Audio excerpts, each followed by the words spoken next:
ठीक है, एक सवाल बहुत ज्यादा पूछा जा रहा है इंग्लिश के बारे में। इंग्लिश के जी सब्जेक्ट बासित के भाई। कितने मार्क्स होते हैं, और उसको किस तरह से तैयार करना चाहिए कि आप वो मार्क्स हासिल कर सकें? अच्छा बासित भाई, इंग्लिश के जो हमारे और बारी बुक जो का और भी जो बता दें कि बुक रीडिंग, चूंकि क्वेश्चन आ रहा है बार बार। ठीक। अच्छा बासित भाई, जो इंग्लिश का पोर्शन है, जो हमारी बारी लास्ट ईयर था, उसमें ये था कि भाई 200 में से 20 MCQs इंग्लिश के थे।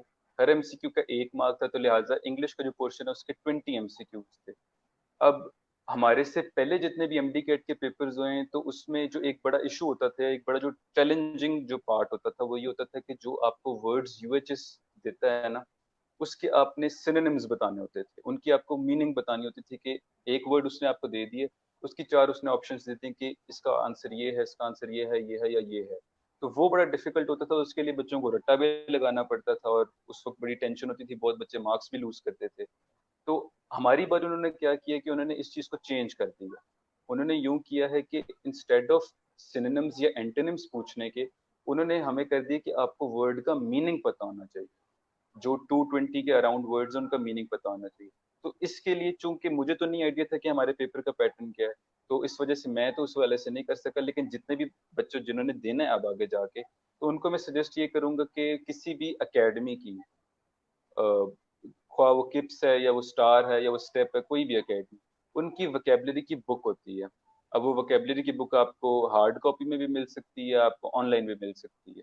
तो उसमें आपने ये चीज करनी है, फॉर वोकेबलरी का पोर्शन मैं बता रहा हूँ, उसमें आपने एक चीज ये करनी है कि आपने वर्ड्स के मीनिंग को समझना है। रट्टा लगाने का फायदा नहीं होगा। आपको पता होना चाहिए कि अच्छा, एक ये वर्ड है, इसको मैंने कहाँ पे यूज करना है, इसका मतलब क्या है। और इसमें जो बहुत ज्यादा चीज हेल्प करती है, वो होती है कि अक्सर वर्ड्स के आगे एक पिक्चर बना देते हैं वो, जिससे आपको याद करना आसान हो जाता है। तो वो एक चीज बड़ी हेल्प करती है, और वो आपको जो आपकी जो रिटेंशन होती है उसके मीनिंग की और नॉलेज की, वो बड़ा आसान बना देती है। लेकिन ये पोर्शन बासित भाई सिर्फ होता है तकरीबन मेरे ख्याल 5 मार्क्स का या 7 मार्क्स का होता है। बाकी के जो 13 मार्क्स हैं, वो कैसे मिलने हैं, तो उसमें बासित भाई एक जो बड़ी सिंपल सी चीज़ है, वो ये है कि आप हमने जो FSC first year second year में इंग्लिश के बहुत से रूल्स पढ़ते हैं, हम जब हम किसी भी चैप्टर की रीडिंग कर रहे होते हैं, तो हमारे टीचर्स जो हैं वो हमें बता देते हैं कि यहाँ पे ये रूल अप्लाई होगा, यहाँ पे ये रूल अप्लाई होगा, सो के बाद एज आएगा, या एज के बाद एज किन सिचुएशंस में आएगा। तो ये रूल्स अव्वल तो टीचर साथ साथ बता देते हैं। अगर ऐसा नहीं हुआ, तो फिर अगेन वही बात है कि बहुत सी एकेडमीज की आपको जो प्रिपरेशन बुक्स होती हैं, ऑनलाइन भी मिल जाती हैं, हार्ड कॉपी भी मिल जाती हैं। तो उनको आपने देखना है, उनमें जो रूल्स लिखे हुए हैं, अगेन मैं कहूँगा रट्टा मारने का फायदा नहीं है, रूल्स आपने समझने हैं। आपको पता होना चाहिए कि ये रूल है, इसको अप्लाई आपने कैसे करना है, और इसकी एक्सेप्शंस क्या हैं। और अगर वो सवाल देगा तो मुझे कैसे पता चलेगा, वो कौन से इंडिकेटर्स है, मुझे पता चलेगा कि ये फला रूल जो है ये यहाँ पे अप्लाई होगा। और आखिरी बात, जो सबसे इंपॉर्टेंट मैं समझता हूँ, कि आपने अगर वोकेबलरी के वर्ड्स भी याद कर लिए, उनके मीनिंग समझ लिए, आपने अगर रूल्स भी याद कर लिए, तो जो सबसे इम्पोर्टेंट चीज है, वो ये है कि आपने प्रैक्टिस करनी है। अब प्रैक्टिस के लिए भी अकेडमीज की भी प्रैक्टिस बुक्स हैं। और जो सबसे बेहतर जो चीज़ है, वो मैं समझता हूँ कि पास्ट पेपर्स होते हैं। आपको एक नो हाउ हो जाती है कि आज से पहले माजी में UHS वालों ने ऐसे ऐसे सवाल पूछे हुए हैं, उनमें ऐसे ऐसे रूल अप्लाई होना था।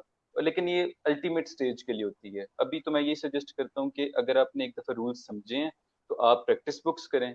और एक दफ़ा जब आप प्रैक्टिस बुक्स करेंगे, तो आपको आइडिया हो जाएगा कि अच्छा यार, ये रूल यहाँ पे अप्लाई ये वाला होना था, मैंने इस तरह कर दिया, तो इसको मैं ऑल्टर कर लेता हूँ। और जहां तक बात है, बहुत से बच्चे ये भी पूछते हैं कि क्या बुक रीडिंग करनी चाहिए इंग्लिश के लिए। तो मेरा ख्याल है बासित भाई, ये तो एक इम्पॉसिबल सी बात है। और मैं समझता हूँ कि अगर आप 2 सालों की इंग्लिश की बुक्स की रीडिंग कर भी लेते हैं, तो मेरा नहीं ख्याल कि आप उससे कुछ भी रिटेन कर सकेंगे। आप एक चैप्टर पढ़ के अगला चैप्टर पढ़ेंगे, 100% गारंटी है कि आप पिछले चैप्टर को भूल गए होंगे तब तक। आप उसको यानी आप रिटेन कहते नहीं हैं कि कर उसमें पाएंगे, बुक फायदा पढ़ने उसका की नहीं होगा। जरूरत नहीं है खास। बिल्कुल भी जरूरत नहीं है। बिल्कुल ठीक है। अच्छा।